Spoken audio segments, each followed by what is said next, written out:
Hi, everybody. Mitch Tanenbeum here. Welcome to 2022, and welcome to our first video weekly newsletter. We're going to try this, see how it goes, and please give us some feedback. So, first story today is talking about Microsoft's starting off 2022 with a new challenge. Oh, apparently, for those folks that are still running Microsoft Exchange servers, there is now an emergency fix for a Y2K style problem in 2022. There is a buffer which is 32 bits long, and it overran its boundaries and is causing the file integrity process to crash. And the result of that is that Exchange is not sending or receiving mail. So if you are running an Exchange server, then you probably going to want to install this patch. It's kind of a kludgy patch, but Microsoft promises that they're going to go off and come up with a real patch, but just not quite yet. Next, we have the challenges of smart toys. So Fisher-Price came up with a Bluetooth version of the old kid's telephone, complete with a rotary style dial. Only difference is that it now connects to mom and dad's real phone, and it can act as a speakerphone, and in fact, it can even make calls. The only challenge is there's apparently no security in it, and so anybody within radio range of the kid's toy can now hijack mom or dad's phone. I guess the smart answer to that is that smart toys maybe are not the best thing in the world. But that's what you get to deal with if you decide you're going to be part of the cool group and get your kid a smart telephone. LastPass has warned users that their master password may have been compromised after receiving email warnings that someone tried to use them to log into the accounts. There seems to be some confusion about what actually happened here, but I would say for safety, if you're a LastPass user, first of all, of course, make sure that multi-factor authentication is turned on rather, because that will really solve the problem. And probably from a safety perspective, change your password, even though now LastPass is now saying they don't think that there's really any kind of, it sounds like it was a password stuffing attack as opposed to a compromise. As things get more dicey out there in the world, we really have to go off and improve the endpoint security. That's part of the zero trust world. And it used to be that we just said, you have antivirus and that's good enough. Well, those days are long gone. CSO Magazine has come up with a great story that's talking about what they call the 5 layers of effective endpoint security. And it does start with the old style antivirus, but that's only layer 1. And after that, you add contextual detection and anti-exploit technology, zero trust application services, and threat hunting. So kind of a good overview of where we think endpoint detection, managed endpoint detection, extended endpoint detection, all of that is going, and what you probably need to be looking at in 2022 for your own network. Let's see here. I think I lost something here, but I'll be okay. Oh no, okay, I'm good. The challenges of doing this on the fly. So DuckDuckGo has released a new search engine. As you know, that's their main tool. But now they're also working on other tools. Their traffic grew by 46%, almost increased by half in 2021 as people become more interested in security. And then now they're building other tools. So they have a privacy-centric browser, for example. And I think we'll see more tools out of them over the next few years as privacy becomes a more important part of everybody's life. I get to reuse, and I'm afraid I'm going to get to reuse this every week for a while. Headline from last week, Log4j, there's now yet another patch out for it. Is now the version 2.17.1 is the current version. And what we're seeing is that folks that are doing Java, writing code in Java, that there's just a whole bunch of vulnerabilities in the Java repos that are out there, of code that includes Log4j and has not been updated. But right now, 2.17.1 fixes a remote code execution attack, kind of the worst kind of attack. And don't be surprised if we see a 2.17.2 or 2.18, whatever they call it, depending on how much of a change it is. But expect to see more. And this is going to be an attack that's going to keep on giving for probably for years, I think. Next item is kind of less about this particular crime and more about the absolute danger of cryptocurrency. No one in the cryptocurrency world, no one tries to go off and attack the math. The math is really hard to attack. What they do is they attack the infrastructure around it. So in this particular case, there's a gentleman named Nicholas Truglia who pleaded guilty to stealing about $20 million worth of cryptocurrency from a technology executive. This is part of a group that stole about 100 million or maybe more than 100 million in cryptocurrency for investors. And they did that using SIM swaps. I think the moral of this particular story is that, two-factor authentication is good. There's no question about that. But text messaging based, SMS based two-factor authentication is the weakest form of two-factor authentication. And if you have something that's important to you, something that's valuable, in this case, $20 million valuable or $100 million valuable, then you really need to do something more significant than text message based two-factor. If you need help with that, holler. We'll be happy to go off and give you some advice in that direction. Next item is cybersecurity predictions. I mean, what would New Year's be without more predictions? So not us, but I found a set of predictions which are kind of scary, actually. The first prediction in their list, and there's only 6 in this particular list, is that a global cybercrime damage is predicted to hit $10 trillion annually by 2025. And there's a bunch of other things there. One of the other ones in there that kind of caught my attention is that global ransomware damage costs are predicted to exceed $265 billion by 2031. So that's to me a pretty big number. This week in breaches, and there's always breaches every week. So this week in breaches, Shutterfly admitted that they were hit by a ransomware attack, encrypted about 4,000 corporate computers and 120 VMware servers. The hackers, according to Bleeping Computer, want millions of dollars, and Shutterfly is negotiating. It's not clear at this point what it is they got, although the gang's webpage for Shutterfly seems to show that they stole legal documents and bank and merchant account information and source code and more. So from that perspective, not a great situation. Stepping back again to our friends at Log4j, when you merge cryptocurrency and the Log4j vulnerability, you wind up with not a great combination. Onus, which is one of Vietnam's largest cryptocurrency platforms, has fallen to a remote code execution attack due to one of the Log4j bugs. And obviously they're investigating that. They say that the incident really was caused or exacerbated by misconfigurations and mistakes in granting permissions at Amazon's S3.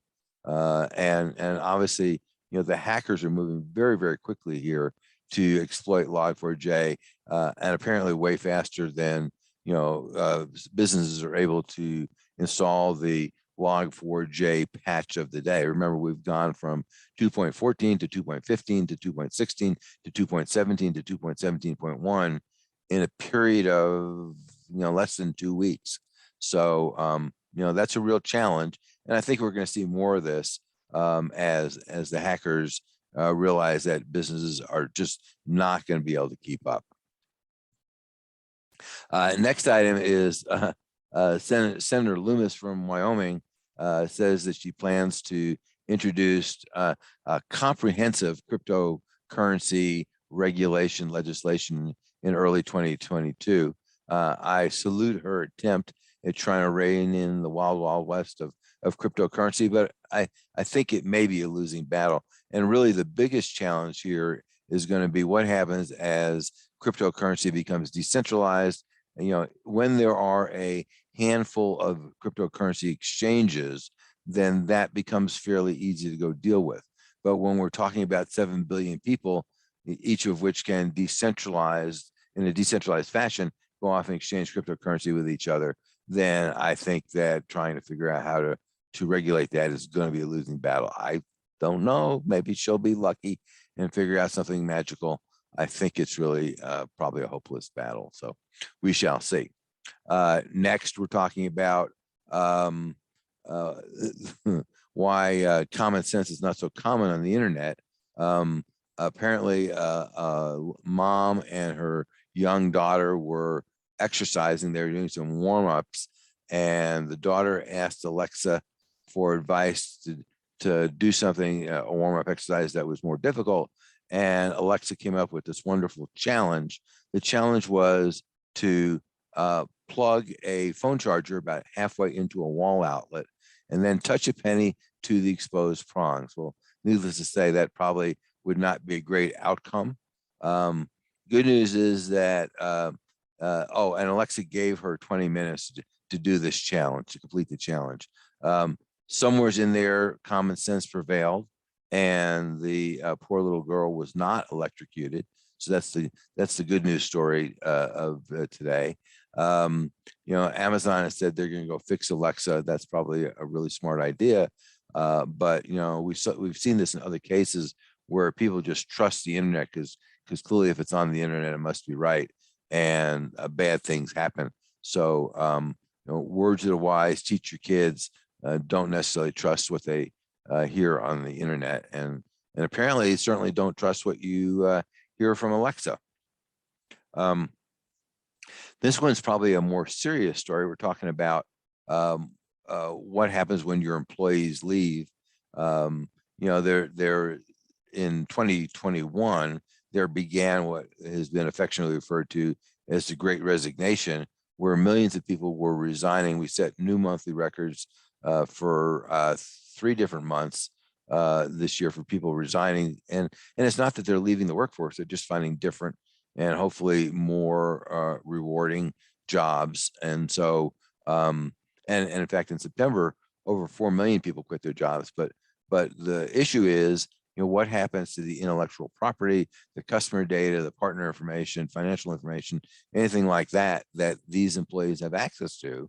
And the security company Tessian said that they surveyed a bunch of folks, and 45% of the people that they interviewed admitted to downloading, saving, or sending work data out of the network before leaving their job. Now, this is only represent those people who admit doing it. So if you assume people are probably not likely to admit doing it if they didn't do it, but people are probably likely not to admit doing it if they did do it. So the number is probably significantly higher, I would suspect. Some cases they feel this is the intellectual property that they created. They may think it might help them in their new job, or if they're starting up a new company, that it might help them there. Maybe they're disgruntled and want to do the company harm, or maybe they are cyber criminals for hire who infiltrated the organization with the intention of stealing data. Now, you can go off and set up a insider threat program. It can be done. It takes some work.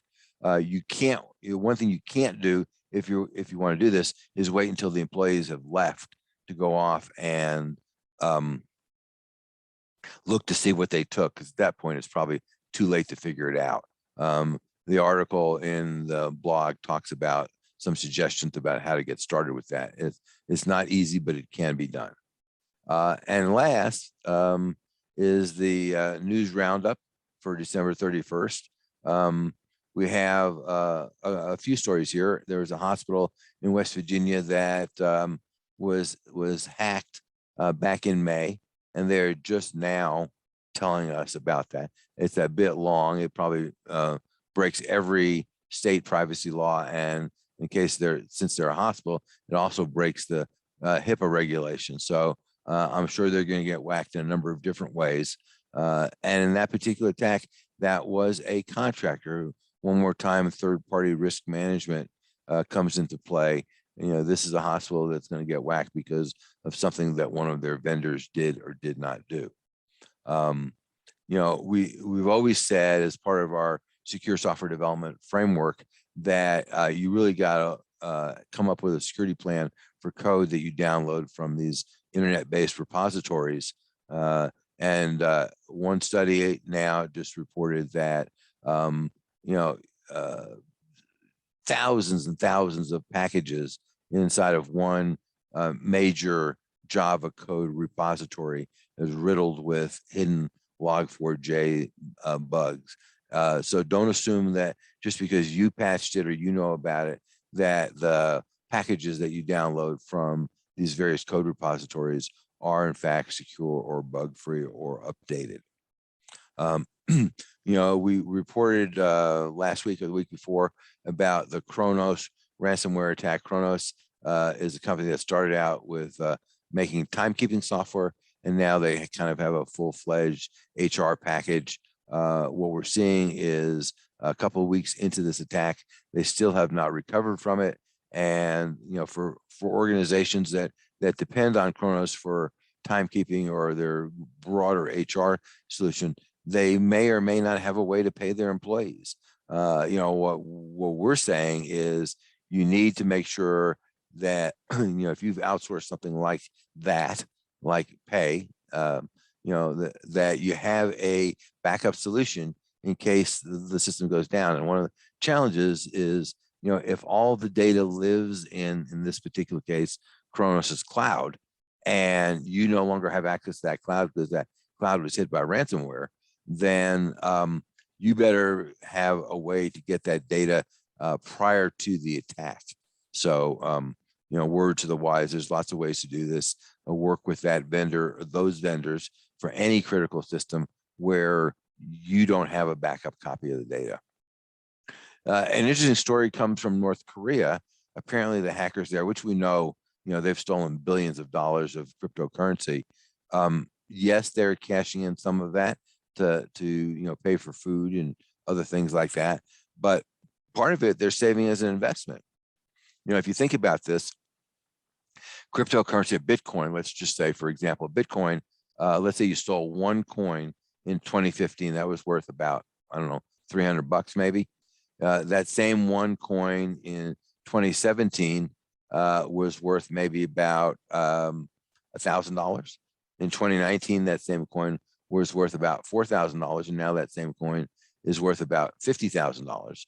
So that's kind of 150 times return on investment, if you want to call what they're doing investing. And so apparently the North Koreans are saving some of their crypto coins so that they can, you know, redeem them later when they're worth, you know, 1, 3, 5, 10, 50, 100 times what they're worth today. And last but not least, a university in Japan, this is kind of a word to the wise, a university in Japan lost about 77 terabytes of data due to a bug in their HP Enterprise supercomputer backup process. And whatever happened on this particular backup process, 34 million files were wiped from the system and also from the backups. The university was able to recover some of the data, but what they discovered was that all of the data for 4 different departments, it was irretrievably lost, both the backup and the original copy of it. And what that says is, you know, you better have a backup plan for your backups, We always support the concept of multiple generations of backups, offline copies of backups. You might lose some data as a result of that, but at least you won't be like this poor university where you lose everything. So that's all I have for today. I'd love to have some feedback from you in terms of whether you like this or what we should do differently. And with that, have a great week. We'll see you next week.